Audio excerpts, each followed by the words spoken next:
We're just looking for the clicker. Okay, gotcha. Yeah.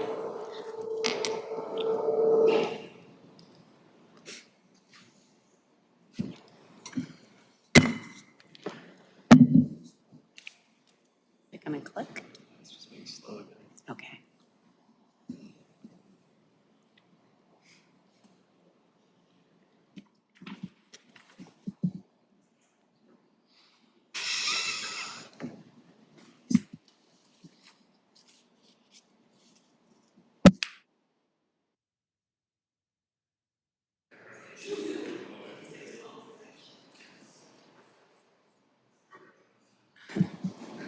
All right. Welcome to DDRC members, staff, and guests. Multiple staff members are present to make sure that the meeting runs smoothly and all applicants and citizens are able to communicate with the commission at the appropriate time. If you are here today and would like to speak about a case, please provide your name clearly into the microphone, and please be sure to sign in either at the back of the room or at the podium for documentation purposes. If you are here today to speak about a case, you must speak up when the chairperson calls for public comment. I'll call the roll. Ms. Sims-Brannan. Here. Ms. Gallo. Here. Ms. Jaco. Here. Mr. Ledecker. Here. Mr. Sleeby. Here. And Mr. Shelton. Here. We have quorum. In order to avoid ex parte communications, DDRC members are under strict instructions not to discuss cases under consideration with the public or with each other outside of the public forum. The meeting typically starts with staff calling the case, giving a summary of the project, and then calling on the applicant to present if they wish. Decisions are typically made in one evening. Decisions may be appealed within 30 days to a court of competent jurisdiction. Oaths will be administered individually as we hear either from applicants or from live speakers. Applicants with requests before the DDRC are allowed a presentation time of 10 minutes. This time should include, but is not limited to, an overview of the project, case history, and any pertinent meetings held regarding the request. This time also includes all persons presenting information on behalf of the applicant, such as attorneys, engineers, and architects. This time limit does not include any questions asked by the DDRC or staff regarding the request. Members of the general public are given the opportunity to address their concerns in intervals of 2 minutes. Applicants may have 5 minutes to respond. Staff has a timer and will make presenters aware of when their time has expired. Are there any changes to the agenda? We have one change to the agenda under the regular portion, 2216 Gadsden Street, request for preliminary certification of the Bailey Bill in the Elmwood Park Architectural Conservation District has been withdrawn.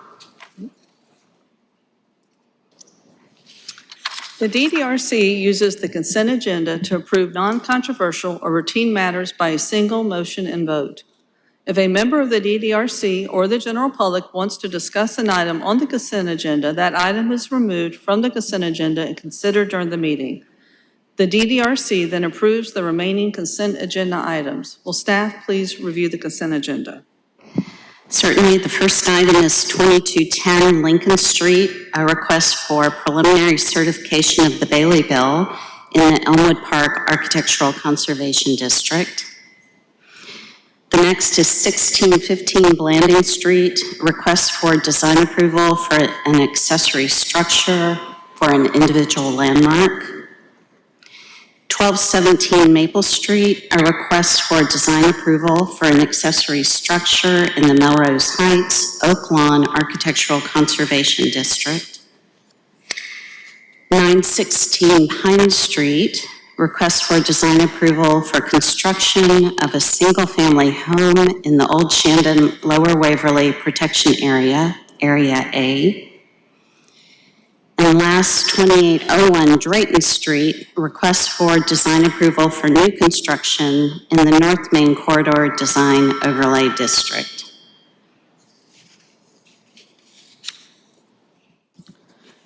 Is there anyone from the DDRC that would like any item removed from the consent agenda?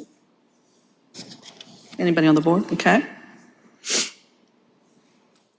Ma'am, Hold on.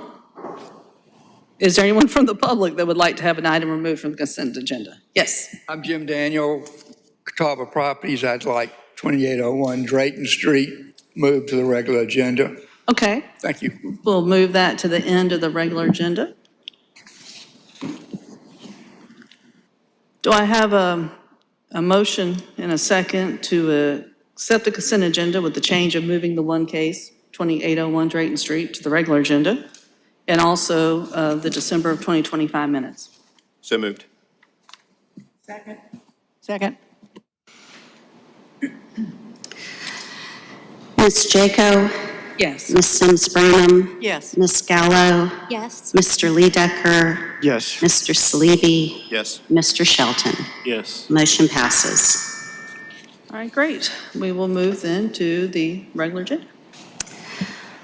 So the first item on the regular agenda is 2008-2010 William Street. This is an appeal of a staff decision in the Granby Architectural Conservation District.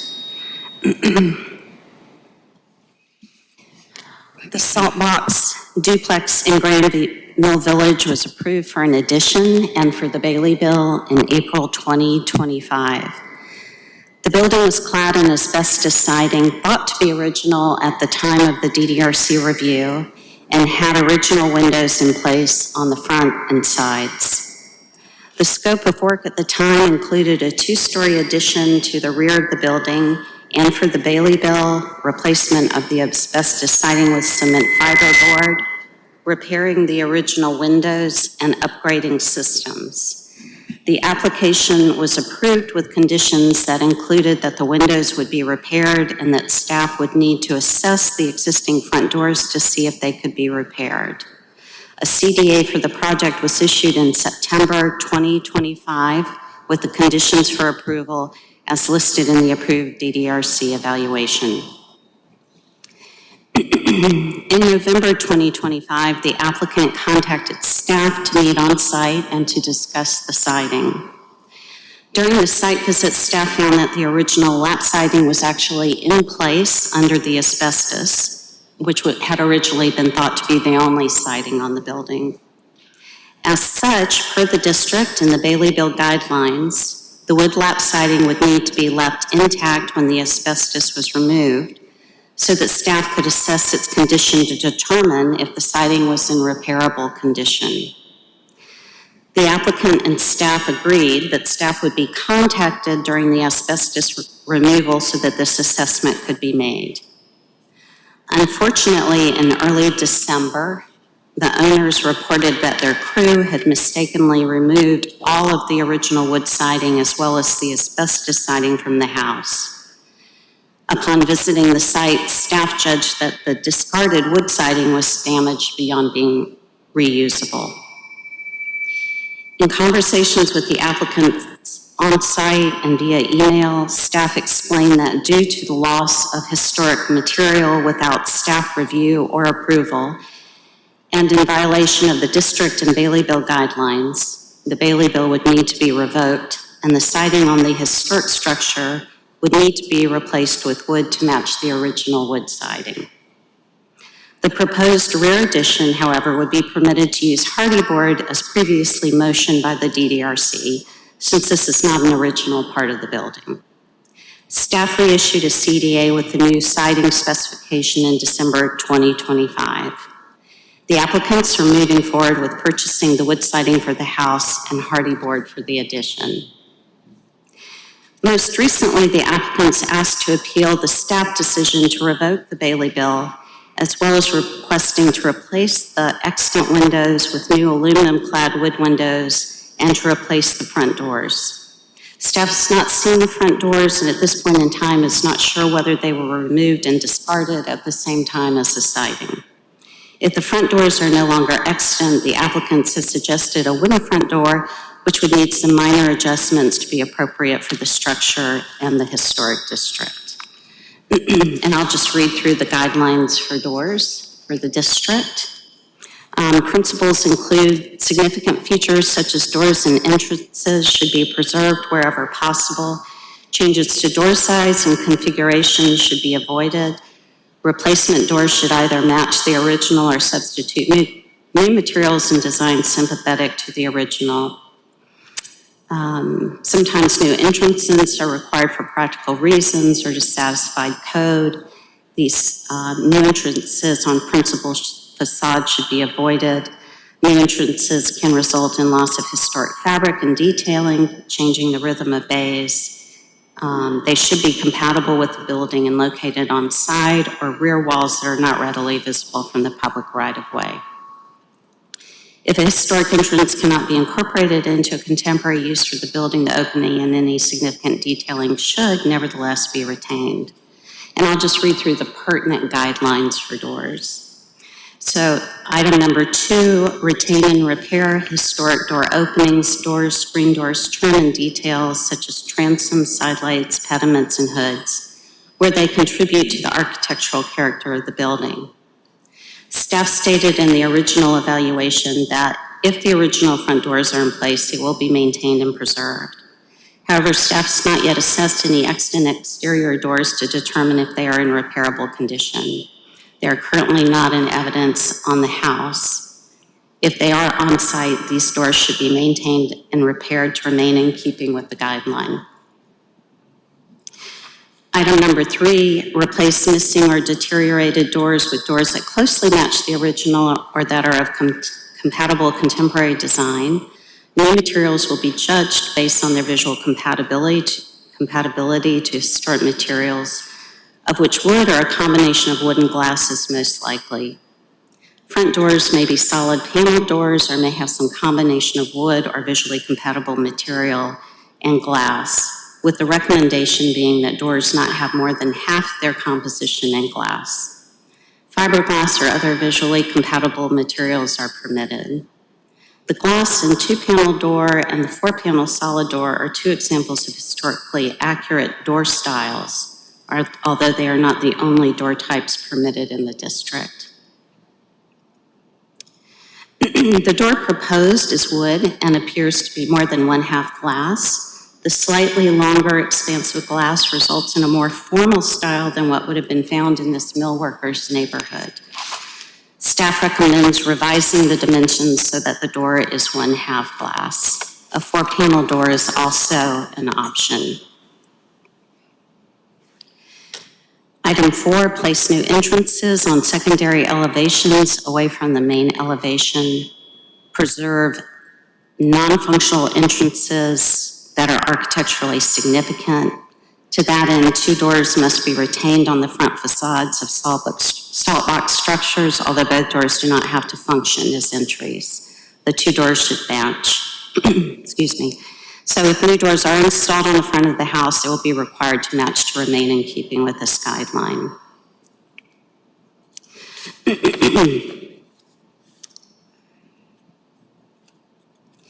So moving on to the request for windows, the original windows were taken down and stored in the house, and staff has had an opportunity to look at each one. Certainly the windows at first glance look damaged, but a closer inspection revealed that some simply require a muntin or a bottom rail replacement where there's rot. Some need wood filler repairs. Many just need to be spray painted and reputtied. A few may need to be replaced, but staff judges that the majority seem salvageable.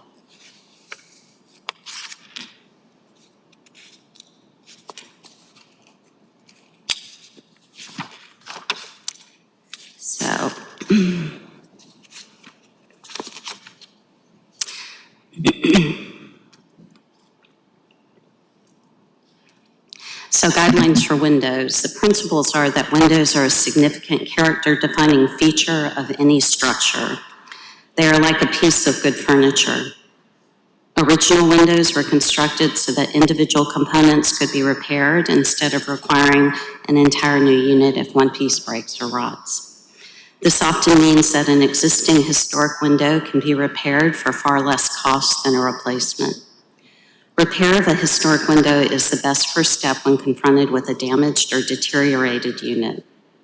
If after careful evaluation, window frames and sashes are so deteriorated they need replacement, new windows may be installed.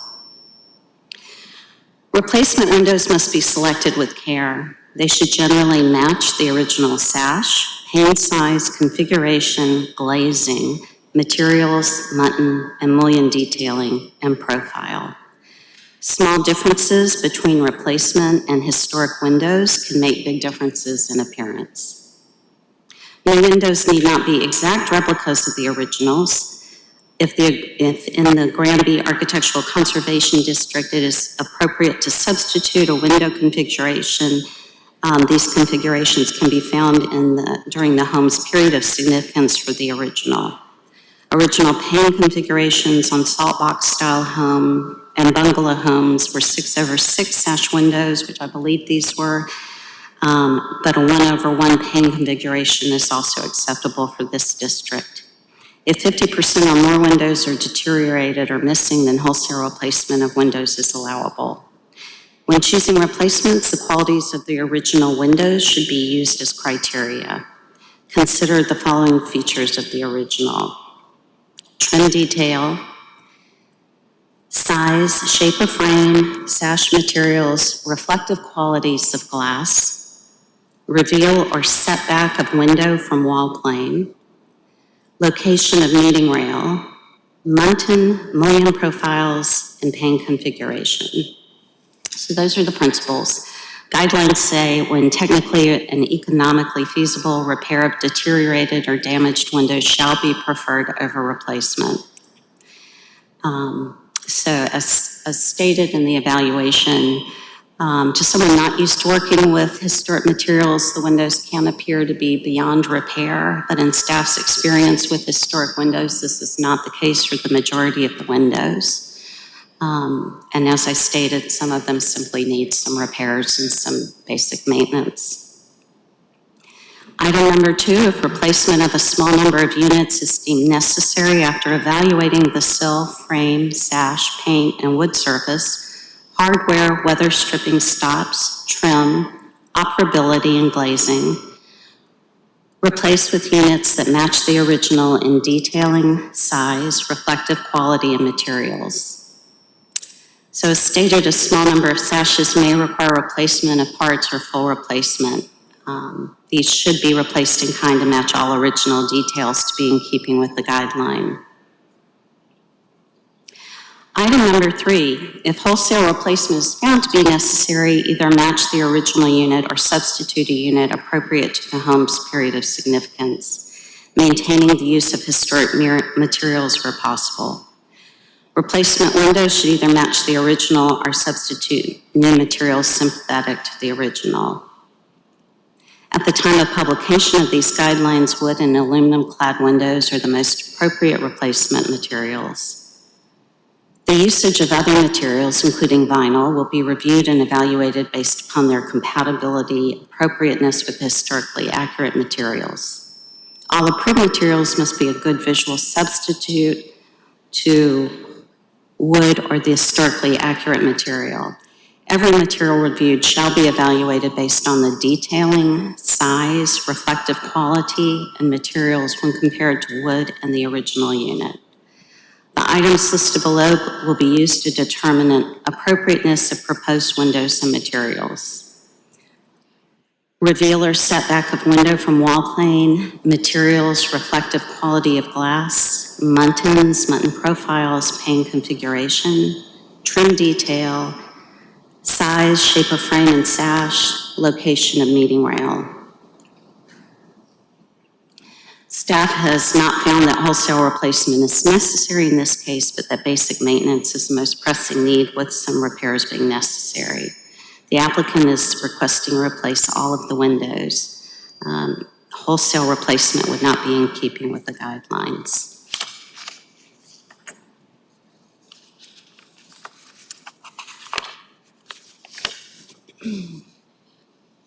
Given that the applicants are agreeing to replace the wood siding, I'm not going to read through the guidelines for wood siding, but I will move on to the Bailey bill, which is being appealed. So Regarding the appeal for removal of the Bailey Bill, the staff finds that the substantial loss of material on this structure disqualifies it for a tax abatement incentive, which is based upon the retention of historic materials and features. So just to go through the criteria for the Bailey Bill. Item number 1 is the historic character of a property shall be retained and preserved. The removal of historic materials or alteration of features and spaces that characterize each property shall be avoided. So the house has lost original siding, possibly original doors, and the applicant is requesting to replace extant windows. So this is not in keeping, the proposal is not in keeping with this standard. Item number 4, distinctive features, finishes, and construction techniques or examples of craftsmanship that characterize the property should be preserved. The loss of all original historic features on the shell of the building is not in keeping with this guideline. Item number 5, deteriorated historic features shall be repaired rather than replaced. Where the severity of deterioration requires replacement of a distinctive feature, the new should match the old in design, color, texture, and other visual qualities, and where possible, materials. Replacement of missing features shall be substantiated by documentary, physical, or pictorial evidence. Staff is not able to assess the condition of the original wood siding before it was removed and has not yet evaluated any extant exterior doors. Staff has evaluated the existing wood sashes and has determined that they are largely in repairable condition. While parts of individual sashes may need replacing, the majority of the windows could be repaired. So replacing historic windows and removing original siding is not in keeping with this guideline.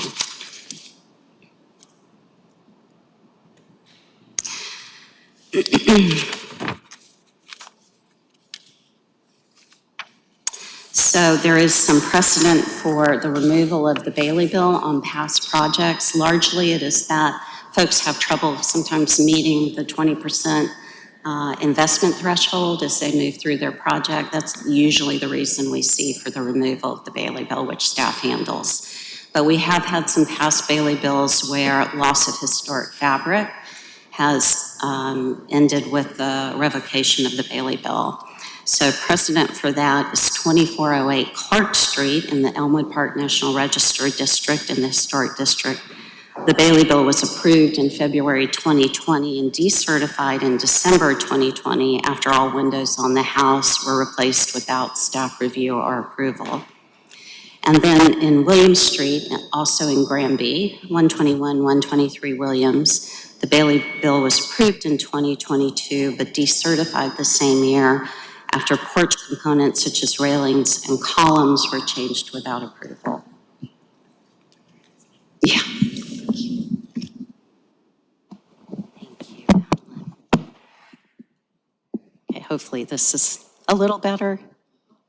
Yeah, I'm through now, just about. I'll just read the staff recommendations. Staff finds that the unapproved work regarding siding removal and proposed work regarding window replacement is not in keeping with Section 5 of the Granby Architectural Conservation District Guidelines, nor Section 17-2.5Y of the UDO, and recommends denial of the appeal. Staff recommends that if the original front doors are not found, that the proposed front doors be 1/2 glass, 2-panel doors, or 4-panel doors as delineated in the Granby Architectural Conservation District Guidelines.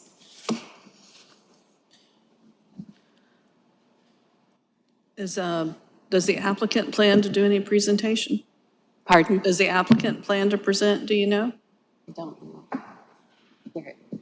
Do you have any questions for staff? Well, that's a good question. Let's ask that first. Does anybody here have a question for staff? Yes. A bit. The siding, the staff visited the site and I guess determined that it was damaged. and not reusable. Was that damage as a result of the removal, or was it so deteriorated that it could not be reused and reinstalled? It looked damaged by the removal of the siding. Of course, we didn't see it on the building. We had some neighbors tell us that it looked to be in very good condition. They were there before the siding was removed and apparently looked to be in good condition. But what we saw was splintered, lying on the ground. All right, thanks. I'm a little confused or whatever about, there's a Bailey Bill decertification that we were asked to decide on, and going forward, this rehab project has to comply with the Conservation District guidelines. So Right. there's two sets of guidelines that we Right, gotta somehow Yes. separate. right. The Bailey Bill is just very similar guidelines, but separate for the tax abatement. That's Okay. right. The DDRC has to, you've made the determination that it's non-compliant, but then we have to ratify that decision, or? That's right. The applicants are appealing the staff findings. Okay, okay. I think I'll wait for the applicant to present before I say anything else. Okay, thank you. Further on that point, just to be clear, so the applicant's appeal is of 3 issues. 1 is the Bailey Bill, 2, the wholesale replacement of the windows, and 3, the format of the door?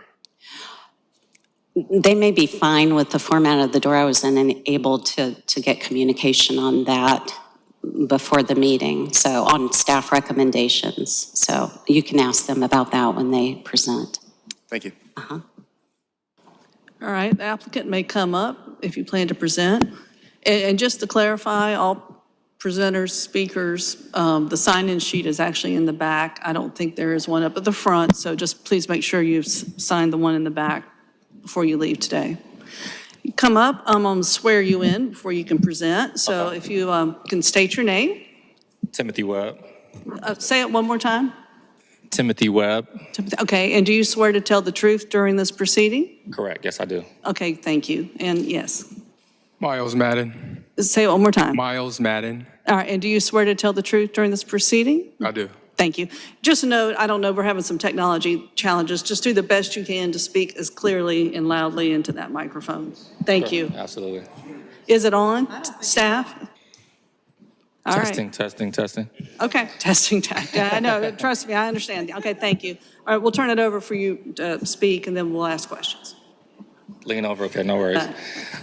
So just to kind of give a quick backstory, as you see in this picture, as we've told Historic Preservation, we take full accountability for something that we were not actually present on. This house had the cement fiber siding.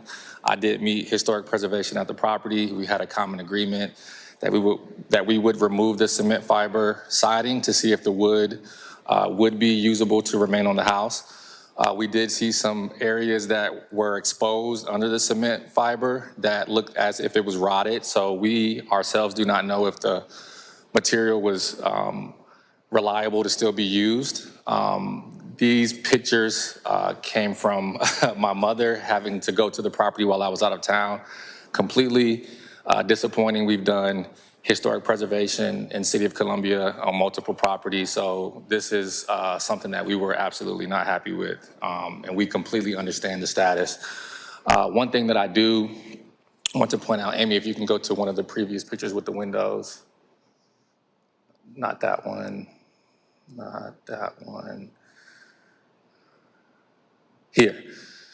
So this whole process has been sort of a lot of back and forth. So we purchased this property February of last year. And I don't know if you've heard the, I think, DDRC case that was presented last year, but there was a bunch of back and forth of if this property could be a duplex, if it had to remain as a single family.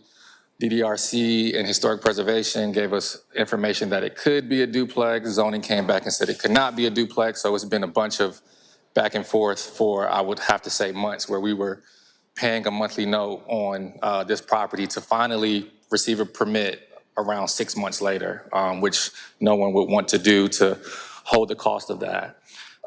There has been inconsistency between historic preservation and ourselves in zoning, which I've gone to the city, the mayor, everyone to just really figure out how do we remediate that issue from someone that's a developer that receives information from historic preservation that's not accurately aligning with zoning. So we've had that happen several times. We have a lot that we just purchased in 5 Points where we had the same issue. Historic preservation says one thing, zoning says another.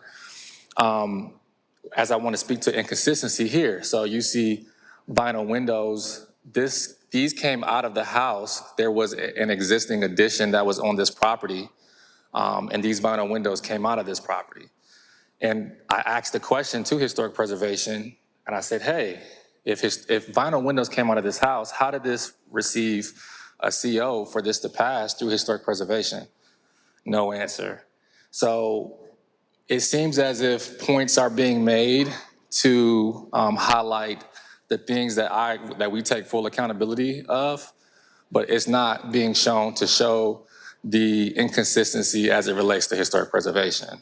There should be no reason that vinyl windows were in the addition to begin with, from that we demoed out to where now we're even willing to purchase aluminum clad windows to spend well over $20,000 to put energy efficient windows into this property, because as developers, we want this to have a longevity. We're not looking to go to contractors and have someone put a window back together that's deteriorated, that does not have energy efficiency, that you have to have egress windows for people to exit out of a property properly in case that there's a fire.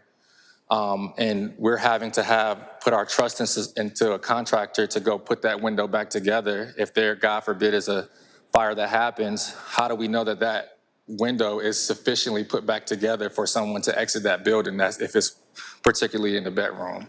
So these are things that we're thinking about long-term. I love historic preservation. We've preserved, as I mentioned, properties before where we can retain as much material as possible. In this case, we do not see fit based on, do you mind going to the slide with the, here, back. We do not see fit of trying to put these windows back together that will just to say that, I mean, we would love to somehow leverage these in the property somehow, maybe from artwork or something of that sort, but I do not see the possibility of trying to put this window back together to put our trust into someone that people are going to stay in. Let me look at it. As far as the materials, the doors, these are things that we proposed or suggested. We've never stated that this is the end-all be-all for our material list. We've attempted to work with historic preservation to see if these are options that are fit. And it looks as if a lot of what I'm seeing is presented as if this is what we're suggesting, take it or leave it, and that's not the case. As mentioned, we have a vendor, the Building Center in West Columbia, that has gone as far as basically mimicking this same sort of window, exterior grids, 6-panel, that matches exactly this, that is energy efficient, aluminum clad, as I mentioned, a quote well over $20,000 that we're willing to pay to bring this property back to life. As Amy stated, we're not making any argument to do the wood siding or the hardy on the addition. The material on the addition previously also before was some sort of MDF material.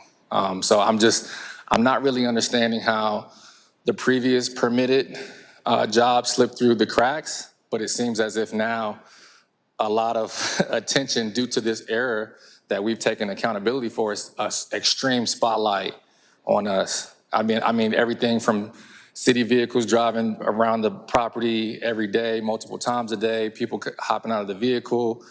It's just everything is an issue, and that was the most frustrating part.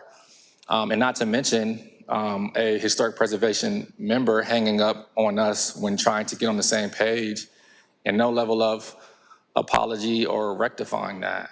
And when bringing it to other members and other leadership, it's just, swept under the rug. So I just want to be fair. we're not going anywhere. We're going to continue to develop in the city, in the county. Like I said, this is the siding removal. We were not physically there taking the siding off, and we take accountability for the workers doing that, but we simply want to retain the Bailey bill and also make this property energy efficient and safe for the future tenants that are going to stay there. You have anything to add? And just one point I wanted to make on the Bailey Bill part, especially with the siding that was taken off. Again, it wasn't, we've done several of these historic preservation projects before, so it was not our intention to just blindly take off this siding. It was an error for our contractors for sure, and we take accountability for that. However, some of the areas that we did see with the wood siding, it was rotted. So, unfortunately, it's hard for us to make a determination, and also staff to say that this wood could be used or couldn't be used, unfortunately. But for the areas that we saw, a lot of that wood was rotted. And again, we are taking accountability for that. Obviously, that falls on us, but we're taking steps to rectify that as well, right? We're going back with the wood siding, which is much more expensive than some of the other options are, but we're willing to make that sacrifice to be able to make sure we're maintaining as much material as we can, but then also maintaining the look and feel of the neighborhood as it is now. So it is our request that we do still maintain the Bailey bill because we're trying to keep as much as original material as possible. But unfortunately, there was a mishap with the siding, but we're trying to rectify that with the wood siding that we're going back with. I have one last comment. In regards to the siding coming off of the property, to not assume guilt, everything that was removed, we kept it there. We did not touch it. We did not dispose of it. We did not have it hauled off.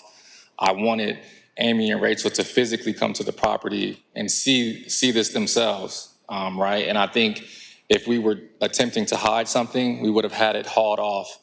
There were windows and doors that were in the property. As Amy stated, a lot of neighborhood attention. The front doors are missing. The front doors were on the property. So we've had no control of people accessing the property or taking things. And obviously, if it's caught that much attention, I know that there were people accessing the property without our knowledge. So these are things that we're trying to remediate. We're not taking stuff and disposing of it to avoid having to retain it or preserve it or put it back. So I just don't want that to be the narrative that what we're ultimately trying to do. We're trying to do things the right way, use the right material, go by the guidelines. But the only thing that I ask is that if the guidelines are going to be strictly enforced with us to where even $20,000 aluminum clad windows are not making the cut, that has to be enforced with everybody else. There's no way vinyl windows should have been installed on a previous permitted for this same property, or siding that does not meet the guidelines, properties next door that have vinyl siding, also neighbors putting on roofs without permits. The list goes on. So if you're going to hold us accountable and under a microscope, I expect that to happen to everyone else as well, fairly. All right, and I'm sure we're going to have a few questions, but there was kind of 4 items I flagged that I want to get some comments from staff on. Some earlier comments about zoning and historic preservation. I mean, zoning is entirely separate and not in the purview of this board. Well, that is very important for us to state, especially for the public and those listening. And staff, please reiterate anything you want to on that, because I kind of got lost on that. We have no concerns with the zoning, the purpose of it. Ours is all about the finishes, the exterior, and the preserving of the historic fabric, which we'll get to that in a minute. But is there any other comment on the zoning versus historic? Because I don't know. That's not even a topic to be addressed in this session. I hear your frustrations, but unfortunately, that is not in the purview of this board, okay? I just want that on the record. Help me, staff, understand about vinyl windows that were removed. Sure. So there are existing windows on houses in all of our neighborhoods. When it comes to be a historic district, we don't require those windows to be removed and upgraded. Things are just grandfathered in, so those windows could have easily been grandfathered in to the district. And I'm assuming, was it just the few you showed here on these pictures? Or, was this half of them? Was this 2 of them? I was just curious. Can I speak to that really quick? Yeah, I think maybe that should go to staff, right? I mean, if y'all went out yeah, I and just was determined- 'cause curious, it's- what was your sense on The that? guideline is 50%, right? Okay. So were the repairable windows, 50.1%? What was the breakdown? Do we know? In terms of what's repairable For windows, yes. for these particular windows? Is that what you're asking? think Well, I think we're looking at, the applicant would like a wholesale replacement. And what the guideline says is that if Right. over 50% of the windows are beyond repair, wholesale replacement is appropriate. Right, that's So I'm right. curious as to the percentage breakdown So, y'all went out to review. right, I looked at each of the sashes. Some of them don't look good, they're missing buttons, but as the guidelines state, the old windows are made to be repaired, and the quality of the wood is better than almost anything you can buy today. So some of those windows that you see there could look brand new when they're rehabilitated. And we've been through multiple workshops. I've worked with window rehabilitators. I've seen it myself. So, and they have pieces that are made to be replaced rather than the whole sash being repaired. So where we see a lot of rot, and there is some rot for sure on some of these windows, those pieces can either, take some wood filler and be repaired, or they may just have to have that stile or that bottom rail replaced and sistered into the rest of the window. So I would say, at a guess, I would say probably 85% of the window sashes I saw, I thought could be repaired. So I guess where I think we're all getting confused is this discussion about the addition that was done at a different time that somehow got grandfathered in, and how many are vinyl windows that were on that addition, and how does that even play That into doesn't even this factor discussion? into That's- it. That's what I think we were confused about. That's what I was trying to Okay. clarify. Now, I've seen historic windows get, we've got several contractors and vendors we know of who do excellent jobs, so definitely pro the restoration of the windows. It was the vinyl comment that threw me Right, off. right. Okay, yeah. And I guess, is he having to address the vinyl windows at all? Or are we saying that where there were vinyl windows, he's going to have to go back with new wood windows to match the existing wood windows we are hoping he'll repair? Where there would have been wood windows originally on the structure, there should be wood windows. On the original, not On the original, addition? not on the addition. Okay, so he's not even required to, okay. That's what I That meant, just yeah. kind of clarifies what I was trying to understand. Thank you. Did I get, let me just make sure, I think, yeah, the zoning, and then the door comment was more just, we don't know where the doors are. Okay, yes, go ahead. Sorry, I was just making sure I got through my list. So as far as that comment, as far as vinyl windows, what I was stating is that when this guideline was implemented in 2019, the vinyl windows were put in after that. So what I'm stating is there's a level of inconsistency across the board of what is to be installed and not installed. Well, and the guidelines do stipulate where that's important. It's what's viewed from the road. There is clarifications in the guidelines where that rule applies. So there is, but we can get into that further. I'm going to open up if there are any other questions from commissioners to staff or the applicant. Y'all have any issues with staff's recommendation as far as the doors are concerned? Excuse me, the doors? Yeah, the doors. Oh, the doors, this door was just an example of what we sent, so no. So the staff's recommendation that the proposed front doors be half glass or 2-panel doors or 4-panel doors, that's not an issue for you? Not an issue at all. Right, thank you. Any other, yes, go ahead. So, I mean, again, this is about revoking the Bailey Bill tax credit.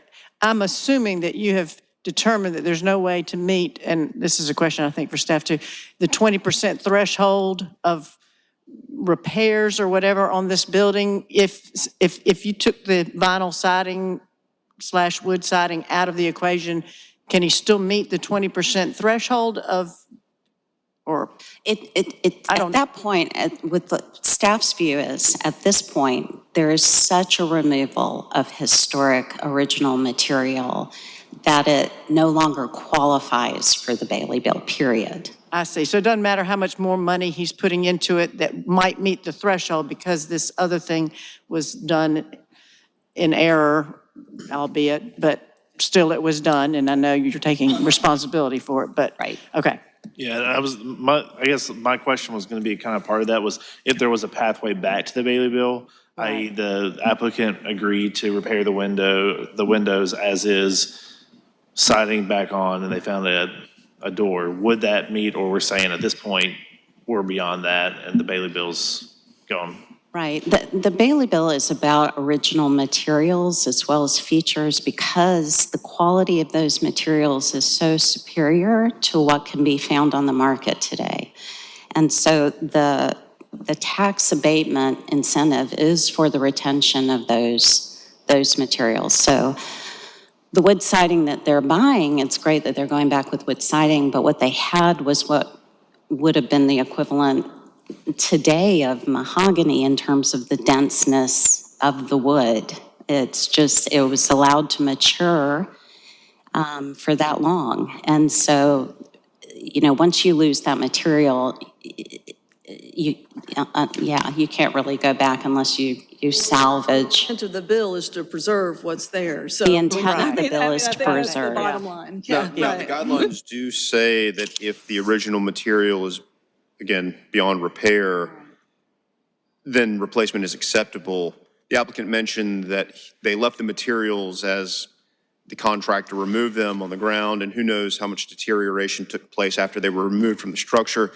But when staff went out to look, you mentioned they were too damaged to be put back on the building. Was that damage because they were removed and, shred apart as they were being removed? Or could you see that there was actual rot on the removed materials? So if people aren't careful when they remove wood siding, it will splinter and tear. If it's older, a lot of times it will do that. You have to be careful how you remove it. But if you're not careful, it'll splinter. What we could see, and I couldn't tell you if there was a lot of rot or a little, there was a lot of debris mixed in with the siding. The issue for us, and this has been a cause for removal of the Bailey Bill in the past, is that we have to have the opportunity to review those materials before they come off in order to make a fair and equitable assessment of the material that other people who have the Bailey Bill have been required to maintain. Does that answer your question? It does. Yeah, thank you. Yeah, Amy, I'm looking at the Bailey Bill application, and I guess the one page, the Hardy Plank siding was part of the original Bailey Bill application. For the addition So, Just for the addition, for the addition, only, right? because it was already Hardy, the addition, which was done not unbeknownst to us and nothing to do with us. oh, I'm confused again. Yeah. So the original Bailey Bill was. Asbestos was going to come off and then was going to be replaced by Hardy Plank just for the addition, not the original Oh, I'm structure? sorry. You're correct. Hardy Plank was approved for the original building, but we did not know there was original wood siding on the building at that point in time that it was approved. But when we met the gentleman out there in December, we found that there was wood siding under the asbestos. Everybody was surprised. So Charles, if I can speak to that, that was one of the major points that we made, that our original application stated Hardy, which was approved. And when we pushed back on that, it was once again just sort of swept under the rug. But the original Bailey Bill application stated for Hardy to be replaced on the entire build. We simply made not even an official agreement, and we pushed back on that. And I think that's why we ran into complications with Rachel of pushing back for saying our application said Hardy, and she was pushing for wood, and we're saying, hey, our application, which was agreed upon in writing, that signed off, says Hardy. But if I might intervene, the guidelines state that if there is existing wood siding on the building, it must be replaced with like wood siding. Which Once is, again, I think another on the building, inconsistency. in the building, maybe we're splitting hairs. I'm curious, though, if the applicant had never called staff to come out to the site. no, we went out to the site. No, I'm saying if y'all hadn't gone back out to the site, because I don't think there was any requirement that y'all, or if you went back out to the site before some of the asbestos siding was removed to where you could see the original siding, there wouldn't be an issue, right? I mean, mum's the word, we wouldn't have known. Is that Well, kind of, I'm sure it would have come to light that there was wood siding as they removed the asbestos siding. how would we have known? I'm sure we would have, y'all would have probably called us, or the neighbors would have called us. If they had known what they had found. I'm just, I mean, we approved an application, right? I mean, to Charles' point, we approved an application saying the structure or the siding would be replaced with hardy plank. Does anything in our approval say it's conditioned upon, or does anything in the guidelines say it's conditioned upon that when you start demolishing, you don't find any original material? The guidelines state that if you have wood siding and you're repairing it, you have to go back with wood siding. So once you know that there's wood siding, that's what you have. So the original approval was based on information received at that point in time, and the information changed. Yeah, I guess I'm wondering if there shouldn't have been some kind of intervening application to where we say, okay, well, now we need to reapprove the Bailey bill, knowing that there is this. I'm just asking questions. I don't have no predetermination here. I'm just curious because the application is written and approved, does say approved to put hardy plank on there. It doesn't say anything about retaining original siding. So I'm just curious, or I'm concerned that if it does get appealed further up, they say, well, the application is written, there's nothing in the record other than staff's comments that say there's the original wood siding underneath a layer of asbestos. Well, I think you would start then by saying that the original proposal was at fault because there was more material there than what was shown. Sure, to no one's knowledge, yeah. So I guess just kind of putting a hypothetical out there, if they hadn't tried to replace any of the original, what we thought at the time was the original external siding, then they could have just gone forth, right? I mean, it goes against the ethics of the Bailey bill. yeah. All right, thank you. I mean, the sad reality is y'all tried to do the right thing, and I don't know who your contractor was, but seriously, that's where I think the major problem is, that they removed all the material without y'all's consent, and that's kind of why y'all are in this situation. But it's a shame, because we appreciate what you're trying to do to maintain the historic integrity of these properties that you're developing, but the reality is they did the wrong thing. But to the point of the application, it says hardy board, right? And one additional point, even when it pertains to the certificate of design approval that we were sent, it stated incorrect information from historic preservation again, stating that the inset needed to be 18 inches when the addition that was already there was 12 inches. So there's so much inconsistency of going back and forth. Are you talking about our city staff historic commission, or are you talking about historic preservation commission? I mean, they're two different things. Yeah, so don't know we I have don't know a who we're- certificate of design approval from historic preservation stating updated sort of guidelines of, Well, again, that's not us, right? right? So no, what I'm stating Okay. is the inconsistencies of I our see. Bailey bill application states hardy. Okay. But again, I do agree with Amy's point that if it's uncovered that that wasn't the original material, which was thought to be the original material on the onset, and we as a board that approved your Bailey bill to begin with assumed that was the original material. Right. But you did the right thing in calling the staff and saying, now we have found that's not the original material, right? It's the wood underneath it. Right. Well, we that's- found that when we went out on the site visit. Oh, it was a site visit. Okay. All right.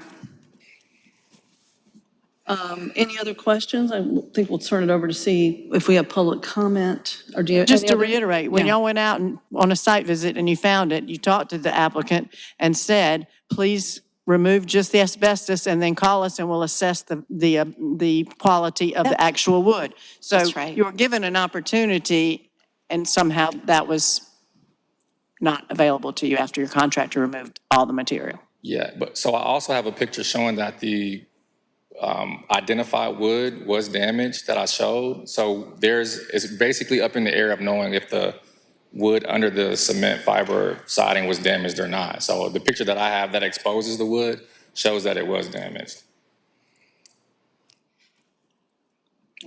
I don't know that we have a picture that shows the entire house Yeah, without it was the just- was this asbestos just- siding that right. shows the damaged wood. Right. So that's unfortunate Yeah. if that was the case. Yeah, agreed. All right, thank you, thank you. And anyone from the public, sign up in the back, and please, if you could come up and state your name, swear you in. Good afternoon, Robert Guild. Hey, and do you swear to tell the truth during this proceeding? Do, yes. Thank you. And just try to move that microphone as close to you as you can. Sure. It's hard to hear. Thanks for hearing us, and I want to say that I'm appearing in support of the staff's position and in opposition to the appeal. I'm Robert Guild. I live at 314 Pall Mall Street in the Granby neighborhood. I've been president of the Granby Neighborhood Association. We're very proud of our little mill village. We work real hard to get design protection in the neighborhood, and we've had extraordinary success preserving the historic structure of this mill village. We've worked very closely with developers, including these gentlemen, to try to ensure that the guidelines are understood and that they have a successful project. We've watched for a vast transformation of our neighborhood from single family and duplexes to student housing rentals. And it's been the trend, and we've tried our best to adjust to it. I must say over a dozen of our salt box mill houses have been converted to student rentals by developers we've worked with very closely. Almost none of them have had the Bailey bill to support them, and they seem to be doing quite well. They're full. Almost all of them have original wood siding, even though they had replacement siding on top of the wood siding in many, many instances, including the cement asbestos tiles that were on this house. Very commonly, vinyl and the asbestos tiles or some fiber material, it looks like brick, actually preserved the wood siding very, very well, much to our surprise over time.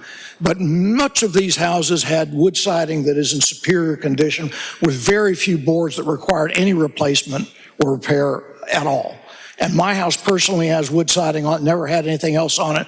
And I agree with Amy's observation. The original materials from 1897 are extraordinarily superior to anything you can buy at a lumber yard today, and they hold up very, very well. It needs a good paint job, and I have original windows in my house. I put storm windows on the outside. They work very, very well.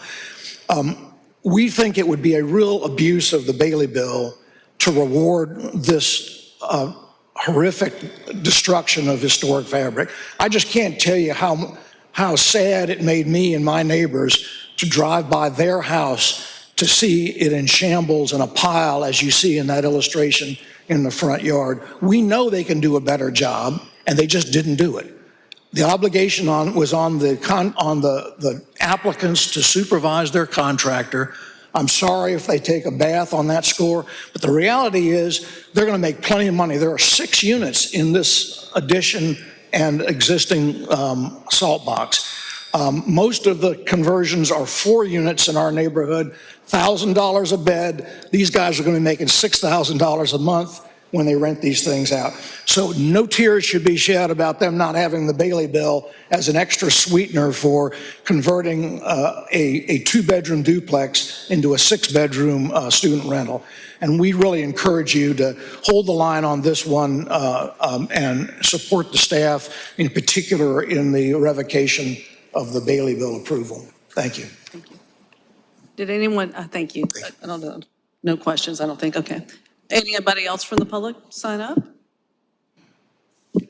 Okay. All right. Unless there's any other questions of staff, I'm going to open it up for a motion. I'm going to ask one clarifying question to Amy before we make a motion. Y'all are asking for denial of everything. Is there an opportunity, like, should we be making a motion separate for both the request for window replacement as well as the door, separate from? A good clarification. Yeah, Is just the make sure, Bailey bill can we item lump it all separate from the other together? two? I would make a separate motion on the Bailey bill, and then handle any exterior changes in its own motion. Excellent clarification. All right, so I'll open up for a motion regarding the Bailey bill.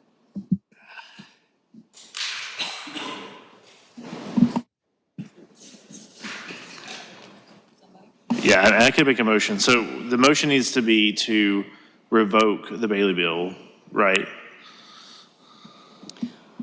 Right, staff's recommendation was to decertify the project from the Bailey bill. Okay. All right, so I'll make a motion for the property located at 208 to 210 Williams Street to approve staff's revocation of the Bailey bill application, or decertify, I should say, the Bailey bill application. Oh, you're right. I'm sorry. Yeah, I think if you can include to deny the appeal, Yes. yeah. All right, so I'll make a motion for the property located at 208 to 210 to deny the appeal of staff decision and revoke certification of the Bailey bill. Could you state the address on that one Yeah, 208 to 210 William Street. and the section of the UDO is 17.2.5Y? Yeah, in accordance with the Granby Architectural Conservation Guidelines or Section 17-2.5Y of the UDO. Is that good enough? Good? Second. That's got it. Ms. Jaco, Yes? Ms. Sims Branham, Yes. Ms. Gallo, Yes. Mr. Lee Decker, Yes. Mr. Salibi, Yes. Mr. Shelton. Yes. Motion passes. Now, I'll open it up for the motion regarding windows and doors. I'm a little confused. We've got to address the window issue and the door issue. Correct. as Conditions for Continued work on the project. continued work. Yes, in the district, yeah. You're right. Words What's the escape best me, way to but- word that? Well, these are new requests, so they're not even part of the last Bailey bill thing. So these are new requests that we just need to. It's a new Approved. motion for the property regarding staff recommendations, maybe started like that? Okay, it's easy enough to say we reject wholesale replacement. Then we have to say And if the front door. repair as appropriate, and select an appropriate door. Yeah, I feel the staff bullets here should be read exactly. What's that? I would read these bullets exactly how they are. You're looking at a different document. Look on the agenda, but I would make the motion by noting the address and it may be approval of staff recommendations to, and then literally read both of these. Does that work? That's what I think I would do. Would you prefer I do it? I'll do it. Yes. Okay, I make a motion for the property at 208-210 Williams Street in the Granby Architectural Conservation District to comply to staff recommendations. Number one being, staff finds that the unapproved work regarding siding removal and proposed work regarding window replacement is not in keeping with Section 5 of the Granby Architectural Conservation District Guidelines, nor Section 17-2.5Y of the UDO, and recommends denial of that appeal. And second, staff recommends that if the original front doors are not found, that the proposed front doors be half-glass, 2-panel doors, or 4-panel doors as delineated in the Granby Architectural Conservation District Guidelines, and defer all other items to staff. Does that work? Yes. All right, motion is I out there. hate to interrupt, but are we accepting the requirement that wood siding must be done, or that hardy plank is acceptable. I mean, the motion didn't say anything about Okay, requiring. an interesting point. But I thought the client has already, Siding is already decided. They are That's already not, decided, yeah, okay. right. All right. They're putting wood siding on the building, so even though that was included in the evaluation, it's not included in the motion because they were not Yeah. asking to appeal that. They're putting wood siding Gotcha. on. So you only have to address the windows and the, And I have the that diverse- last item, and all other items deferred to staff. the windows Because and that- the Yeah, okay. So I think that's good clarification. So I think we have a motion out there that covers the items. Okay, Yeah. good, so we need a second. I'll second the motion. Thank you. Ms. Jaco, Yes. Ms. Sims Branham, yes. Ms. Gallo, Yes. Mr. Lee Decker, Yes. Mr. Salibi, Yes. and Mr. Shelton. Yes. The motion passes. Good lesson learned there to separate motions on Now we here. go to Yes. Drayton. So I think now we'll address the case that was moved from the consent agenda to the regular agenda. Staff, I guess you want to give an overview of the situation here? Yes, the next case on the agenda is DDRC 2025-0066, located at 2801 Drayton.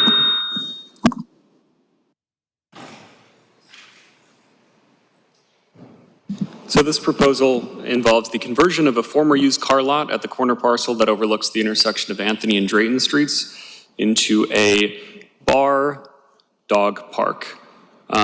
For clarification, because I believe this is the cause of the item being removed from the consent agenda, zoning has determined that the primary use of this facility is a eating and drinking establishment, with dog park being secondary use.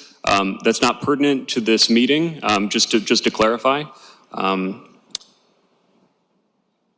The scope of work for the proposed bar dog park involves modifying an existing on-site shipping container to serve as a coffee, soda, beer, wine bar, adding a restroom facility, laying mulch over the existing concrete parking service, modifying the existing fencing to make it more pedestrian-friendly, and installing a dedicated food truck dining area along Anthony Street. In the section on site planning and the design guidelines, the proposal's most actively programmed spaces, the converted shipping container, bar, outdoor seating, and food truck dining area, are all pushed towards Anthony Street and the intersection of Anthony and Drayton Streets. This gesture helps activate the site's primary frontages.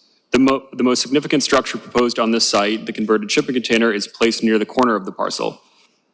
In the section on building design in the guidelines, the temporary nature of the structures proposed on this site, a converted shipping container, food truck, outdoor seating, and outbuilding restroom facilities, lend to the adaptability of the site over time. This is a low-intensity project that enhances the current condition of the site while not precluding future high-intensity development. In the section on orientation and elevation, the existing chain link fence and landscaping that line the perimeter of the site are in disrepair. The applicants are proposing to remove the barbed and razor wire atop all of the existing fencing. They are proposing to replace the chain link fence along Anthony Street with a wood-framed, black galvanized steel wire fence that has a maximum height of 5 feet. This will be the same fence material that forms the border of the food truck dining area. The existing sliding chain link gate at the southwest corner of the site will be removed to provide a continuous connection between the food truck dining area and the streetscape along Anthony. The chain link fence along Drayton Street will also be removed and replaced with a black galvanized steel wire material to match the new fencing along Anthony Street. The existing poles supporting the fencing along Drayton Street are to be painted black and reduced to the height of the new fencing along Anthony.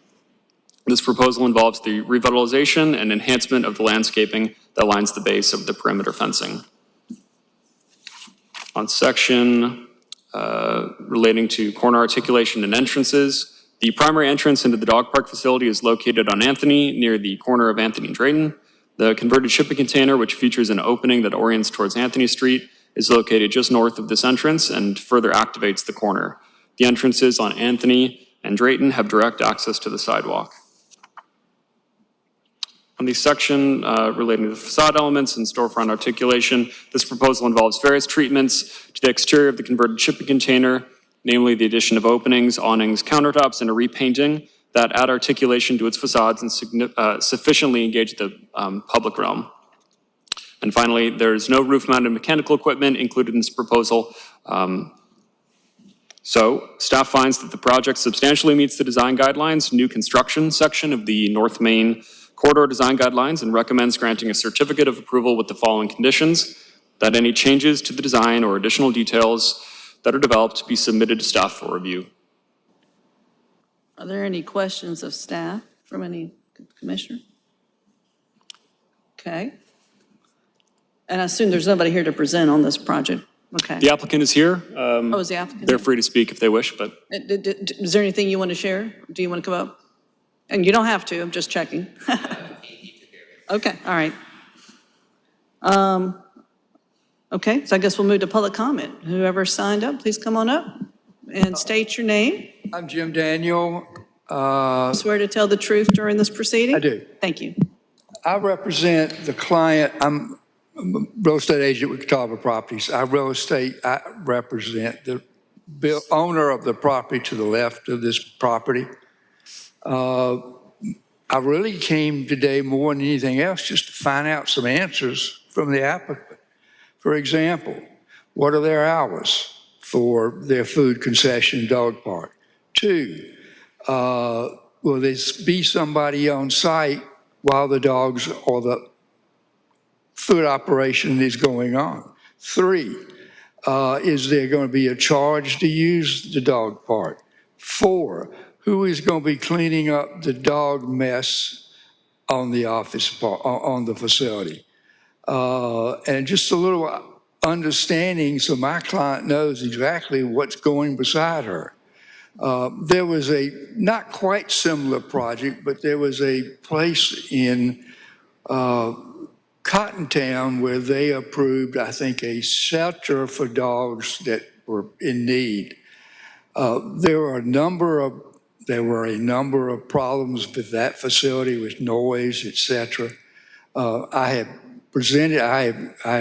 going to present to the zoning administrator our position that we believe this is not a use within the NAC district. This is not your problem.